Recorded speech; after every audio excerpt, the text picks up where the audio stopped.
El 24 de mayo de 1970, la Unión Soviética inició un plan que se conocería como el agujero superprofundo de Kola. Aunque hace tiempo que se abandonó, el agujero sigue existiendo a día de hoy, y mide unos 12 kilómetros de profundidad. Ya sea por investigación o por lo que se diga, el pozo de Kola no es la única vez que Rusia cavó más allá de lo que debía, y todavía hoy se pueden encontrar varios agujeros, desprotegidos en el desolado desierto ruso. El mayor error de mi vida fue bajar a uno de estos agujeros. Hace un año mi trabajo me llevó a un pequeño pueblo pesquero ruso situado en Siberia. Es un lugar minúsculo poblado por no más de 200 personas, la mayoría pescadores o cazadores. No era la primera vez que ser científico me metía en situaciones extrañas. Soy geólogo, lo cual no es importante para el propósito de este relato, pero tengo experiencia en operaciones de búsqueda y rescate en mi país, Estados Unidos. Mis habilidades lingüísticas en ruso eran menos que satisfactorias, y teniendo en cuenta que solo 2 personas, además de mi equipo, hablaban inglés en el pueblo, fue un reto, como mínimo. Sin embargo, con el espíritu adecuado y la voluntad de compartir una botella de vodka, eran algunas de las personas más amistosas que había conocido en toda mi vida. Disfruté especialmente de la compañía del único policía del pueblo, Vadim, que casualmente hablaba al menos un nivel básico de inglés. Su trabajo consistía sobre todo en acompañar a la gente a casa después de haber bebido demasiado, aunque a menudo participaba en la bebida en lugar de detenerla. Enseguida nos hicimos buenos amigos. Nos divertíamos bastante en un mundo tan extraño, alejado de la civilización. Al menos lo hicimos hasta el 9º mes de nuestro despliegue. La hija de 7 años de uno de los lugareños había desaparecido. Se llamaba Daria y había estado jugando con sus amigos en torno a un viejo edificio abandonado que, según se cree, es un silo de la época soviética. Toda la estructura llevaba casi 40 años cerrada y olvidada, pero a los niños les encantaba pasar el rato en la zona. Ese día en particular, el silo estaba abierto. Las puertas estaban derribadas, lo que revelaba una gran sala llena de equipos antiguos y un gran agujero oscuro en el centro. El agujero medía unos 15 metros de diámetro y se desconocía su profundidad. En el centro del agujero había una plataforma elevadora básica, como la que se utiliza para descender por las minas. Todo lo que se podía ver era una oscuridad infinita que se adentraba en el abismo. Daria había caído en él. Inmediatamente supe en mi corazón que la caída la había matado. Una caída tan profunda, aunque el fondo fuera un charco de agua, sería letal. Los otros niños insistieron en que Daria había pedido ayuda tras caer en el agujero, lo que dio falsas esperanzas a la aterrorizada madre. Era la primera vez que veía a Vadim trabajar eficazmente para organizar una operación de rescate. Pedir ayuda oficial tan lejos era una tarea inútil, incluso si enviaban ayuda llegarían demasiado tarde. Como tenía cierta experiencia en ese campo, además de los primeros auxilios básicos, me ofrecí como voluntario, al igual que uno de mis compañeros, Stanley. Mientras los mecánicos intentaban reanimar la vieja maquinaria incluido el ascensor, yo até una plomada a un cabo con la esperanza de medir la profundidad. La línea no era lo suficientemente larga para determinar dónde estaba el fondo, aunque las cuerdas más largas combinadas medían casi 305 metros. Al cabo de un par de horas, los mecánicos anunciaron que el ascensor estaba listo, pero que habían encontrado una especie de trajes de protección. Según los pocos documentos encontrados en la instalación, la presión atmosférica era bastante alta y las temperaturas alcanzaban los 150 grados Fahrenheit. Supe entonces que no recuperaríamos más que el cuerpo de una niña para que la familia lo enterrara. ¿Gotov, listo?, nos preguntó Vadim. Los trajes estaban mal ajustados a nuestras figuras poco entrenadas y rozaban en lugares que no sabía que era posible. Entramos en el ascensor, que estaba protegido por una jaula de metal oxidado llena de agujeros. Solo nos dieron un walkie-talkie para comunicarnos con la gente de la superficie, además de unas viejas linternas. «Estamos listos, bajadnos», dijo Stanley. Los engranajes de la plataforma del ascensor empezaron a agitarse, un sonido metálico resonó en la sala por el agujero. Había una pequeña pantalla en el ascensor con números que indicaban la profundidad. Era un proceso insoportablemente lento, no más de medio metro por segundo. Si bien El cambio de atmósfera era inminente. Descendimos. 30 metros, la oscuridad ya nos había envuelto, las débiles linternas que habíamos traído apenas nos servían de consuelo. Si crees que esto es oscuro, espera a ver el invierno en el pueblo, dijo Bedim, con su habitual humor aburrido. Stanley y yo fingimos una risa. ¿Podrías comprobar si la radio funciona, Bedim?, pregunté. Funciona, no te preocupes, respondió. 150 metros, el walkie-talkie sonó por primera vez desde nuestro descenso hace casi 10 minutos, el ruso era pesado y la estática lo hacía incomprensible para un novato como yo. ¿Qué fue eso, Bedim?, pregunté. Oh, solo preguntan a qué profundidad estamos. Pero, ¿no deberíamos poder oírles hablar?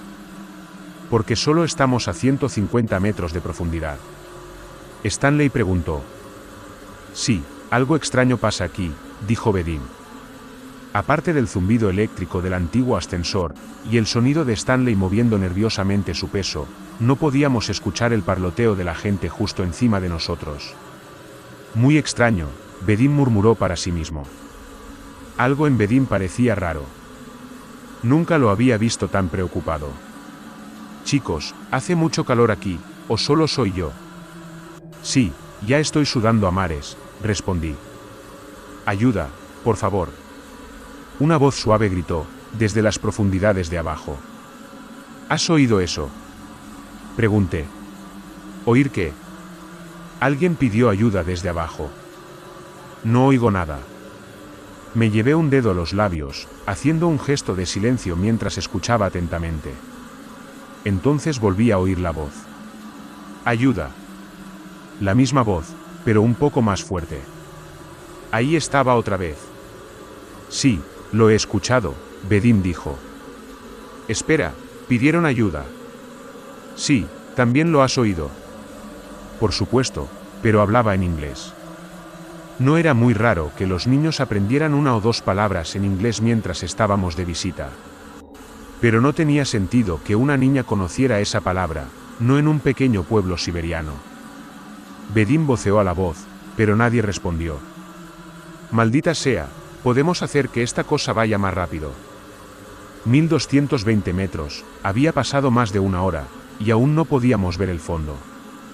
Había pasado bastante tiempo desde que escuchamos la voz, y yo había desarrollado un dolor de cabeza palpitante por el calor. Si alguien hubiera gritado realmente desde el fondo, ya deberíamos haber llegado a él. Chicos, veo luz, anunció Bedim. ¿De qué estás hablando? Luz, en el fondo, mirad. Saltó frenéticamente mientras señalaba hacia la oscuridad de abajo. Ahí no hay nada, Bedim, dijo Stanley. Mira, hay mucha luz. Miré a Stanley con confusión. Mi primer pensamiento fue que Bedim se estaba volviendo loco debido al calor y la oscuridad. 1500 metros, ninguno de nosotros había dicho una sola palabra desde que Bedim nos habló de la luz. Nuestro estado de ánimo descendía mucho más rápido que el ascensor, y encima mi dolor de cabeza casi me estaba matando. De la nada, el ascensor se detuvo, sacudiéndose violentamente en el proceso. Me tiró directamente al suelo y quedé fuera en un instante. Pasaron unos segundos mientras volvía en sí, y vi a Stanley inmóvil a mi lado. Bedim, sin embargo, no aparecía por ningún lado. Stan, ¿estás bien? Le sacudí el hombro. Gruñó mientras se incorporaba. ¿Qué demonios ha pasado? No lo sé, hombre, pero Bedim se ha ido. ¿Qué? ¿A dónde se fue? No lo sé, simplemente se ha desvanecido. Miramos a nuestro alrededor, no había forma de salir del ascensor, aunque había unos cuantos agujeros en la jaula metálica que nos rodeaba, seguiría siendo imposible que un hombre grande como Bedim pudiera pasar. Mira, he encontrado el walkie-talkie, dijo Stanley. Intenta llamar a la superficie. Pidió ayuda, pero la única respuesta fue la estática. Intentamos llamar a Bedim, pero estaba muy lejos. El ascensor comenzó a descender de nuevo. Al diablo con esto, volvamos a subir, suplicó Stanley. Pulsé algunos botones en el panel. ¿Cómo? Los controles están rotos, solo funcionan los de la superficie. Empezó a gritar a los de arriba para que nos trajeran de vuelta, pero ambos sabíamos que era imposible que nos escucharan desde aquí abajo. 3000 metros, habíamos tardado más de 4 horas en llegar a esa profundidad, y el calor empeoraba a cada metro que descendíamos. Ya me había desmayado 2 veces por la deshidratación, a pesar de haber llevado una gran cantidad de agua. ¿Por qué no nos han hecho subir todavía?, preguntó Stanley con voz débil.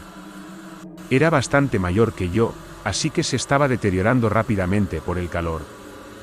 No lo sé. ¿Es posible estar tan abajo? Stanley no respondió.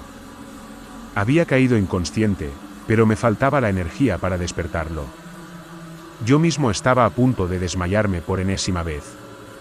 Solo me devolvió la conciencia lo que escuchaba como un canto. Era lo más hermoso que había escuchado en ruso, y no entendía de qué se trataba, pero era tan sereno, tan puro. Stan. Llamé con mi voz desvanecida. ¿Puedes oír eso? ¿Quién está cantando?, murmuró medio dormido. Una luz apareció en las profundidades, y el canto se hizo más fuerte. Veo la luz, dije. El ascensor se detuvo una vez más. Stan había desaparecido. Al igual que Vadim, se había desvanecido en el aire. Pero la luz permanecía, la hermosa y cálida luz. Empezó a moverse hacia mí, y cuanto más se acercaba, más en paz me sentía. La luz ascendió hasta que no vi nada más que el brillo que me rodeaba. Luego no había nada. Una semana después me desperté en un hospital. Me habían encontrado en medio de un bosque en el este de Rusia, por un par de cazadores. No tenía ninguna documentación ni prueba de quién era, y como ellos decían, mi historia no tenía sentido. No existía tal agujero según los registros públicos, lo cual no era una gran sorpresa, pero cuando indagué más me di cuenta de que el pueblo en el que había permanecido durante casi un año ni siquiera aparecía en el mapa. El calvario había hecho mella en mi mente, dejando varias lagunas en mi memoria, aunque podía recordar algunos números de teléfono de mis colegas. Cuando los llamé, todos los números estaban desconectados o eran de personas que no tenían nada que ver. Tras una larga investigación, se me permitió viajar de vuelta a Estados Unidos con un documento de viaje de emergencia. Mis huellas dactilares coincidían con algunos documentos de mi existencia, lo que ayudó, no con los antecedentes penales, claro. Cuando volví a casa descubrí que mi casa era propiedad de otra persona, y lo había sido durante al menos 10 años. Me llevó mucho tiempo averiguar qué había pasado, pero algunos cambios eran demasiado grandes para ser una horrible coincidencia. Dejando de lado los cambios personales que he experimentado aquí, incluso la historia del mundo no coincide con lo que recuerdo haber estudiado. La geografía es enormemente diferente, diablos, falta un continente entero en el mapa. La negación es una herramienta poderosa. Me llevó meses aceptar un hecho muy simple, pero complicado.